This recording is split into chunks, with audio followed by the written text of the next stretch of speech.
Hello guys, welcome back to my law and judiciary channel. My name is Suvarta Raut. तो दोस्तों, आज के video में हम लोग देखने वाले हैं ताकि आप लोगों को पता चले कि कॉन्ट्रैक्ट एक्ट में कौन से इंपॉर्टेंट पॉइंट्स है। हमने already essential of contract act prepare कर लिया है। लास्ट लेक्चर में आपने देखा नहीं होगा तो please go through the my channel. हम लोग आज के वीडियो में देखेंगे कि कॉन्ट्रैक्ट एक्ट में कौन से टाइप होते हैं। तो हम लोग आज ओनली 3 टाइप्स पढ़ेंगे, वॉइड, वॉइडेबल एंड वैलिड। तो ये टाइप्स हम लोग एक्सप्लेन करेंगे आज के वीडियो में। तो चलते हैं आज के वीडियो में। What makes a void contract, what makes a valid contract. First हम लोग देखेंगे valid, then void and then voidable. हम लोग 3 स्टेप में आज का वीडियो देखने वाले हैं। पहले वीडियो में हम लोग देखते हैं what makes a valid contract. Valid contract बनने के लिए कौन से इंपॉर्टेंट पॉइंट है, ऑलरेडी मैंने लास्ट लेक्चर में डिस्कस किया है, बट मैं ओवरऑल कर देती हूँ। पहले होना चाहिए कि 2 parties, and then intention to create a legal relationship होना चाहिए। द कैपेसिटी ऑफ पार्टीज होना चाहिए कि वो कैपेबल होना चाहिए। देन लीगल ऑब्जेक्ट होना चाहिए। देन फ्री कंसेंट होना चाहिए। Then agreement not express declare void होना चाहिए। देन सर्टेनिटी ऑफ मीनिंग होना चाहिए। उसमें पॉसिबिलिटी ऑफ परफॉर्मेंस, जो भी परफॉर्मेंस है वो पॉसिबल होना चाहिए। Legal formality must be completed. ये मैंने लास्ट लेक्चर में बता दिया, इसलिए मैं गो थ्रू नहीं करना चाहती। तो ये पॉइंट्स जिसमें होंगे, ये सारे कंडीशन अगर आप फुलफिल कर पाते हैं तो ये वैलिड कॉन्ट्रैक्ट हो जाता है, वैलिड अग्रीमेंट हो जाता है, वैलिड कॉन्ट्रैक्ट हो जाता है। तो ये हम लोग बता सकते हैं कि इसको हम लोग बोलेंगे वैलिड कॉन्ट्रैक्ट। हम लोग देखते हैं वॉइड अग्रीमेंट। अभी वॉइड अग्रीमेंट, अगर वॉइड अग्रीमेंट है तो कॉन्ट्रैक्ट भी ऑलमोस्ट वो कॉन्ट्रैक्ट नहीं बनता। तो क्यों कॉन्ट्रैक्ट नहीं होता ये हम लोग जान लेते हैं। वॉइड अग्रीमेंट, उसका जो डेफिनेशन है वो दिया गया है सेक्शन 2G में। कॉन्ट्रैक्ट एक्ट का जो भी बेयर एक्ट है उसमें आप लोग देख सकते हैं सेक्शन 2G पार्ट कहता है वॉइड अग्रीमेंट। तो वॉइड मीन्स क्या? An agreement not enforceable by law is said to be void. अगर वो इन्फोर्सेबल बाय लॉ है तो वो कॉन्ट्रैक्ट हो जाता है, but not enforceable by law है तो वो वॉइड हो जाता है। वॉइड अग्रीमेंट जो भी है वो कभी भी कॉन्ट्रैक्ट नहीं बन सकता। फॉर एग्जाम्पल हम लोग देख लेते हैं, an agreement between drug dealers and buyer is a void agreement। Simple हम लोग बोल सकते हैं कि किसी के मर्डर करने के लिए कॉन्ट्रैक्ट बनाया गया है, किसी ड्रग डीलर को सप्लाई करने के लिए बनाया गया है कॉन्ट्रैक्ट। तो ये सब कॉन्ट्रैक्ट होता है वॉइड अग्रीमेंट, क्योंकि ये कभी भी इन्फोर्स में नहीं आता। कोई भी ऑप्शन ले लो बट ये इन्फोर्स में नहीं आता, इसीलिए हम लोग उसको बोलते हैं वॉइड अग्रीमेंट। तो वॉइड अग्रीमेंट के ऐसे बहुत सारे एग्जाम्पल भारतीय कॉन्ट्रैक्ट एक्ट में दिए गए हैं, इंडियन कॉन्ट्रैक्ट एक्ट में दिए गए हैं। तो हम लोग देखते हैं सेक्शन 24 टू 30। जो भी कॉन्ट्रैक्ट, जो भी अग्रीमेंट दिए गए हैं वो सब वॉइड अग्रीमेंट है। तो उसमें कौन से अग्रीमेंट थे, फॉर एग्जांपल हम लोग देख लेते हैं। अग्रीमेंट कंसिडरेशन, उसमें कंसिडरेशन इन ऑब्जेक्ट अनलॉफुल होगा तो वो अग्रीमेंट ही वॉइड होगा। देन हम लोग देख लेते हैं किसी के मैरिज के लिए हम लोग restraints of marriage is a void agreement.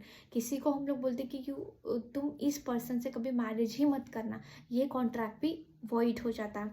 Then agreement in restraint of trade, हम लोग किसी को बोलते हैं कि ये बिजनेस मत करो, ये करो, ये भी एक रिस्ट्रेंट है, क्योंकि हम लोग उस आदमी को जो भी राइट टू फ्रीडम दिया गया है उसको, आर्टिकल 14 के अनुसार जो भी freedom, the right to trade is a freedom, constitution के अकॉर्डिंग उसका राइट है, बट हम लोग उसको रिस्ट्रेन कर रहे हैं, इसीलिए agreement in restrain of trade is also come to in void. यहाँ पे हम लोग देख लेते हैं agreement in restraint of legal proceeding. Legal proceeding एक हाथ आदमी करना चाहता है तो वहाँ पे हम लोग रिस्ट्रेन कर रहे हैं उस आदमी को, उसका राइट, उस आदमी को उसका प्रोसीडिंग, लीगल जो प्रोसीडिंग होता है वो करने से हम लोग रोक रहे, तो ये अग्रीमेंट भी वॉइड हो जाता है। उसमें हम लोग देख लेते हैं अग्रीमेंट वॉइड फॉर अनसर्टेनिटी, जहाँ पे क्लियर कट मीनिंग ही नहीं दिख रहा है तो भी आप उसमें वॉइड अग्रीमेंट हो जाता है। Then agreement by way of wager, जो भी हम लोग बेट लगाते हैं, जो भी वेजर एंड अग्रीमेंट्स होते हैं वो भी वॉइड होते हैं।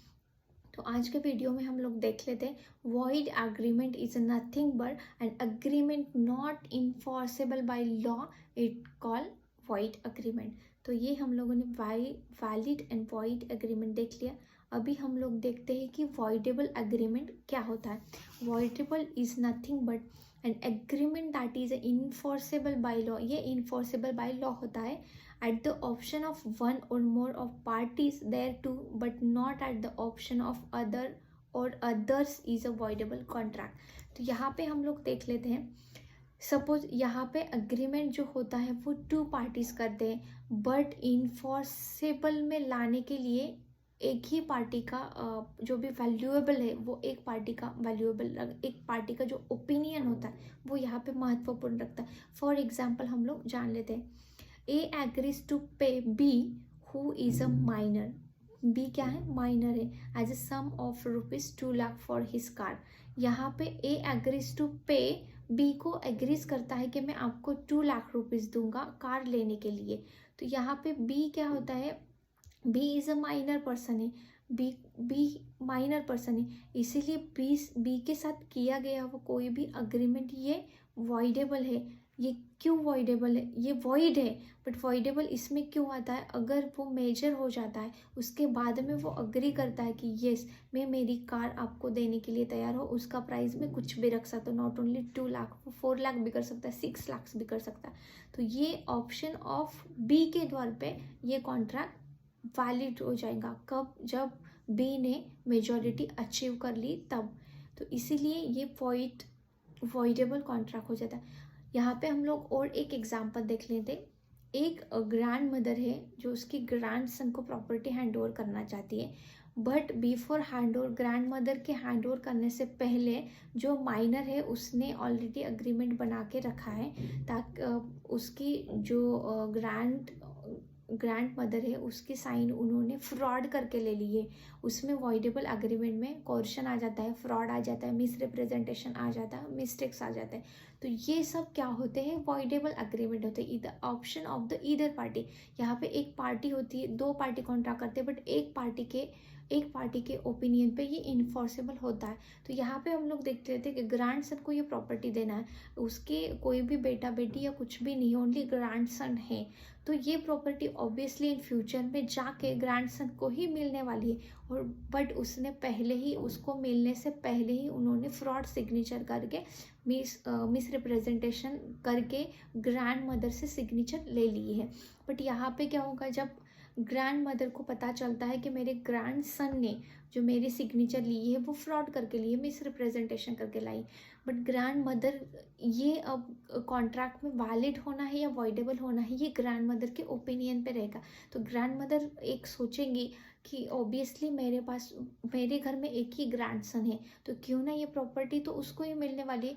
तो वो जो फ्रॉड करके ली गई है, जो मिस रिप्रेजेंटेशन करके जो सिग्नेचर ली गई है वो वैलिड मानी जाएंगी। उसको पता है, फिर भी उन्होंने बोला है कि ये मेरा ग्रैंड सन है तो मैं उसको ही दूंगी, इसीलिए ये opinion of the grand mother के ऊपर जो भी ओपिनियन है वो होगा।